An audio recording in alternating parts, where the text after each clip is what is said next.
प्यारे विद्यार्थियों, ਆਪਾਂ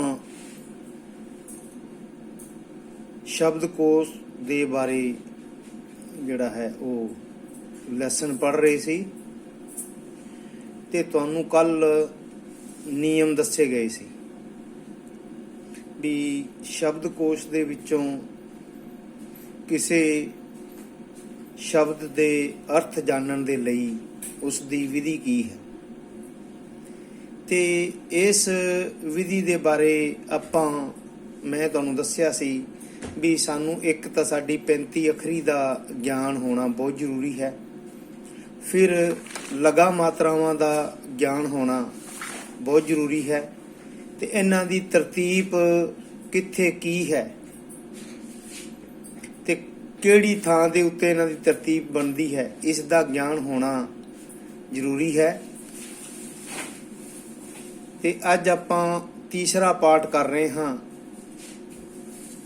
ਲੈਕਚਰ ਦਾ, ਜਿਸ ਦੇ ਵਿੱਚ ਮੈਂ ਤੁਹਾਨੂੰ ਦੱਸਾਂਗਾ ਵੀ ਸ਼ਬਦਕੋਸ਼ ਦੇ ਵਿੱਚੋਂ ਸ਼ਬਦ ਜਿਹੜੇ ਨੇ ਉਹਨਾਂ ਦਾ ਅਰਥ ਜਾਣਨ ਦੇ ਲਈ ਅਸੀਂ ਕਿਹੜਾ ਢੰਗ ਅਪਣਾਉਣਾ ਹੈ ਤੇ ਕੀ ਵਿਧੀ ਹੈ। ਤੇ ਤੁਹਾਡੇ ਇਮਤਿਹਾਨ ਦੇ ਵਿੱਚ ਤੁਹਾਨੂੰ ਕੁਝ ਇੱਕ ਸ਼ਬਦ ਦਿੱਤੇ ਜਾਣਗੇ ਤੇ ਉਹ ਸ਼ਬਦ ਤੁਸੀਂ ਸ਼ਬਦਕੋਸ਼ ਡਿਕਸ਼ਨਰੀ ਦੀ ਤਰਤੀਬ ਦੇ ਅਨੁਸਾਰ ਤੁਸੀਂ ਲਾਣੇ ਹਨ ਤੇ ਇਹ ਪ੍ਰਸ਼ਨ ਪੱਤਰ ਦੇ ਵਿੱਚ ਤੁਹਾਨੂੰ ਅੱਗੇ ਪਿੱਛੇ ਦਿੱਤੇ ਗਏ ਹੋਣਗੇ। ਤੇ ਇਸ ਦੇ ਵਿੱਚ ਸਭ ਤੋਂ ਪਹਿਲਾਂ 35 ਅੱਖਰੀ ਦੇ ਵਿੱਚ ਜੋ ਸਾਡਾ ਮੁਕਤਾ ਹੈ ਉਸ ਦਾ ਨੰਬਰ ਆਉਂਦਾ ਹੈ, ਫਿਰ ਕੰਨਾ, ਫਿਰ ਸਿਹਾਰੀ, ਫਿਰ ਬਿਹਾਰੀ, ਫਿਰ ਔਂਕੜ, ਫਿਰ ਦੁਲੈਂਕੜ, ਫਿਰ ਲਾਂ, ਫਿਰ ਦੁਲਾਂ, ਫਿਰ ਹੋੜਾ, ਫਿਰ ਕਨੋੜਾ, ਫਿਰ ਬਿੰਦੀ, ਫਿਰ ਟਿੱਪੀ ਤੇ ਫਿਰ ਅਦਕ। ਤੇ ਕੁਝ ਕੁ ਸਾਡੇ 6 ਸ਼ਬਦ ਜਿਹੜੇ ਨੇ 6 ਅੱਖਰ ਲਿਪੀ ਦੇ, ਉਹਨਾਂ ਦੇ ਪੈਰ ਦੇ ਵਿੱਚ ਬਿੰਦੀ ਜਿਹੜੀ ਪਾਈ ਹੋਈ ਦੇਖਣ ਨੂੰ ਮਿਲਦੀ ਹੈ। ਜਿਵੇਂ ਸਬਜੀ ਸ਼ਬਦ ਆ ਜਾਵੇ ਜਾਂ ਸ਼ਬਦ ਸਬਜੀ ਦੇ ਵਿੱਚ ਸੱਸਾ ਹੈ ਅਤੇ ਸ਼ਬਦ ਦੇ ਵਿੱਚ ਸੱਸੇ ਦੇ ਪੈਰ ਦੇ ਵਿੱਚ ਬਿੰਦੀ ਹੈ, ਤਾਂ ਇਸ ਦੇ ਵਿੱਚ ਪਹਿਲਾ ਮੁਕਤਾ ਆਊਗਾ। ਇਸ ਤਰਤੀਬ ਦੇ ਵਿੱਚ ਸਬਜੀ ਆਊਗਾ, ਸੱਸਾ ਆਊਗਾ ਤੇ ਸ਼ੈ ਪਾਓ ਸੱਸੇ ਦੇ ਪੈਰ ਦੇ ਵਿੱਚ ਬਿੰਦੀ, ਇਹ ਬਾਅਦ ਦੇ ਵਿੱਚ ਆਊਗਾ। ਇਸੇ ਤਰ੍ਹਾਂ ਹੀ ਅਸੀਂ ਤੁਹਾਨੂੰ ਪਤਾ ਹੈ 35 ਅੱਖਰੀ ਨੂੰ ਵਰਗਾਂ ਵਿੱਚ ਵੰਡਿਆ ਹੋਇਆ ਹੈ ਤੇ ਹਰ ਵਰਗ ਦੇ ਵਿੱਚ 5 ਲਿਪੀ ਦੇ ਚਿੰਨ੍ਹ ਹਨ ਤੇ ਇਹ ਤਰਤੀਬ ਇਸੇ ਤਰਤੀਬ ਦੇ ਵਿੱਚ ਹੀ, ਜਿਹੜੀ ਤਰਤੀਬ ਦੇ ਵਿੱਚ ਤੁਹਾਨੂੰ ਉਹ ਵਰਗ ਦਿੱਤੇ ਗਏ ਹਨ, ਉਸੇ ਤਰਤੀਬ ਦੇ ਵਿੱਚ ਹੀ ਜਿਹੜੇ ਇਹ ਸ਼ਬਦ ਜਿਹੜੇ ਨੇ ਸਾਨੂੰ ਡਿਕਸ਼ਨਰੀ ਦੇ ਵਿੱਚ ਦੇਖਣ ਨੂੰ ਮਿਲਦੇ ਹਨ, ਸ਼ਬਦਕੋਸ਼ ਦੇ ਵਿੱਚ ਮਿਲਦੇ ਹਨ। ਤੁਹਾਨੂੰ ਪਹਿਲਾਂ ਮੈਂ ਦਿਖਾਇਆ ਸੀ ਵੀ ਮਹਾਨ ਕੋਸ਼ ਦੇ ਵਿੱਚੋਂ ਕੁਝ ਕੁ ਸ਼ਬਦ ਲਏ ਗਏ ਹਨ, ਜਿਹੜੇ ਮੈਂ ਤੁਹਾਨੂੰ ਪਹਿਲਾਂ ਸ਼ੁਰੂ ਦੇ ਵਿੱਚ ਸਕਰੀਨ ਦੇ ਉੱਤੇ ਕੰਪਿਊਟਰ ਦੀ ਸਕਰੀਨ ਤੇ ਦਿਖਾਇਆ ਸੀ। ਇਸ ਦੇ ਵਿੱਚ ਪਹਿਲਾ ਉਦਾਸੀ, ਫਿਰ ਉੱਤਰ, ਫਿਰ ਅਹੰਕਾਰ, ਇੱਕੜ ਦੁੱਕੜ, ਅਕਣਾ, ਸਹਿਕਾਰੀ।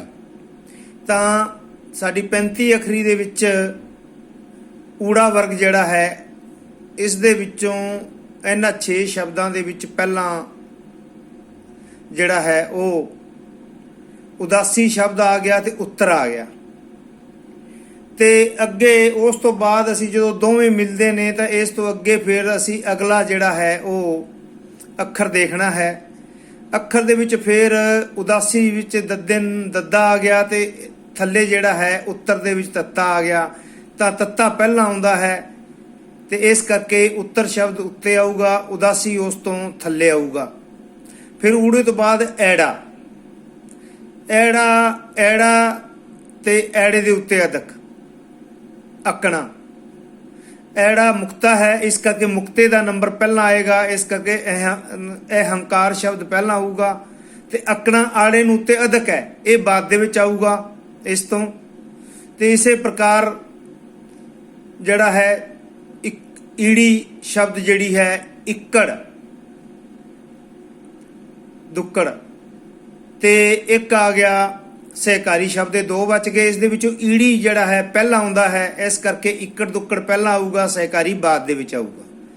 ਇਸੇ ਪ੍ਰਕਾਰ ਜਿਹੜੀ ਦੂਸਰੀ ਜਿਹੜਾ ਉਦਾਹਰਨ ਹੈ, ਦੂਸਰੀ ਐਕਸਰਸਾਈਜ਼ ਹੈ, ਇਸ ਦੇ ਵਿੱਚ ਇਸਨੇ ਇੱਕ ਖਾਲਸਾ ਸ਼ਬਦ ਹੈ ਖੱਖੇ ਦੇ ਨਾਲ, ਫਿਰ ਘੁਮਿਆਰ, ਸਤਪੁਰਖ, ਗਦਰ, ਕੱਕਰ ਤੇ ਕਸਰਤ, ਇਹਨਾਂ 6 ਸ਼ਬਦਾਂ ਦੇ ਵਿੱਚ ਖੱਖੇ ਦੇ ਪੈਰ ਦੇ ਵਿੱਚ ਬਿੰਦੀ ਹੈ ਤੇ ਗੱਗੇ ਦੇ ਪੈਰ ਦੇ ਵਿੱਚ ਬਿੰਦੀ ਹੈ। ਇਸ ਕਰਕੇ ਇਹ ਸਾਡੀ 35 ਅੱਖਰੀ ਦੇ ਵਿੱਚ ਜਿਹੜਾ ਹੈ ਉਹ ਬਾਅਦ ਵਾਲੀ ਲਾਈਨ ਜਿਹੜੀ ਜਿਸ ਦੇ ਵਿੱਚ ਜਿਹੜਾ ਹੈ 6 ਅੱਖਰ ਦਿੱਤੇ ਗਏ ਨੇ ਪੈਰ ਦੇ ਵਿੱਚ ਬਿੰਦੀ ਵਾਲੇ, ਇਹ ਉਹਨਾਂ ਦੇ ਵਿੱਚ ਜਾਣਗੇ। ਇਸੇ ਕਰਕੇ ਇਸ ਤਰ੍ਹਾਂ ਸਤਪੁਰਖ ਪਹਿਲਾਂ ਆਊਗਾ, ਕਿਉਂਕਿ ਇਹ ਸੱਸੇ ਤੋਂ ਪਹਿਲਾਂ ਜਿਹੜਾ ਹੈ ਨਹੀਂ ਹੈ ਕੋਈ। ਫਿਰ ਕਸਰਤ, ਫਿਰ ਕੱਕਰ, ਫਿਰ ਖਾਲਸਾ, ਗਦਰ ਤੇ ਕੱਗਾ ਘੁਮਿਆਰ।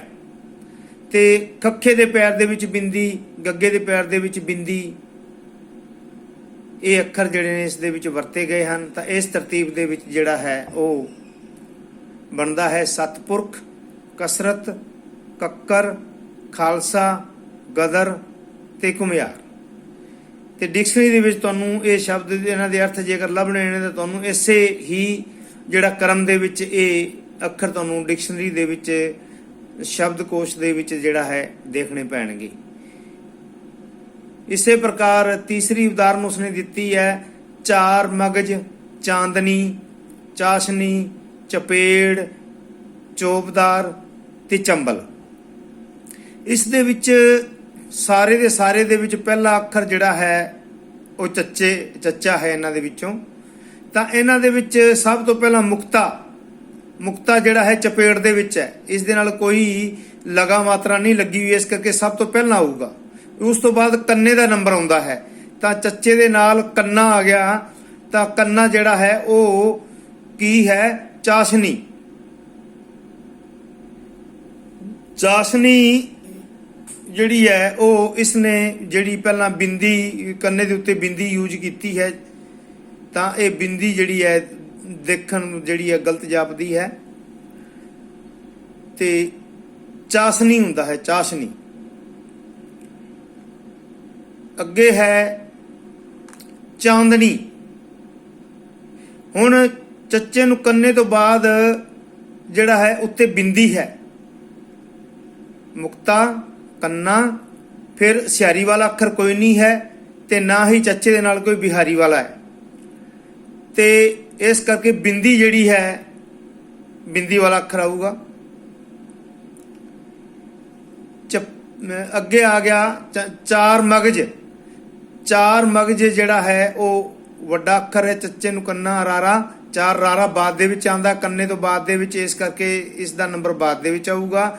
ਫਿਰ ਹੋੜੇ ਦਾ ਨੰਬਰ ਹੈ ਚੋਪਦਾਰ, ਤੇ ਫਿਰ ਟਿੱਪੀ ਦਾ ਮਤਲਬ ਨੰਬਰ ਹੈ ਚੰਬਲ। ਤਾਂ ਇਹ ਜਿਹੜੀ ਤਰਤੀਬ ਸਾਨੂੰ ਸ਼ਬਦਕੋਸ਼ ਦੇ ਵਿੱਚ ਦੇਖਣ ਨੂੰ ਮਿਲਦੀ ਹੈ।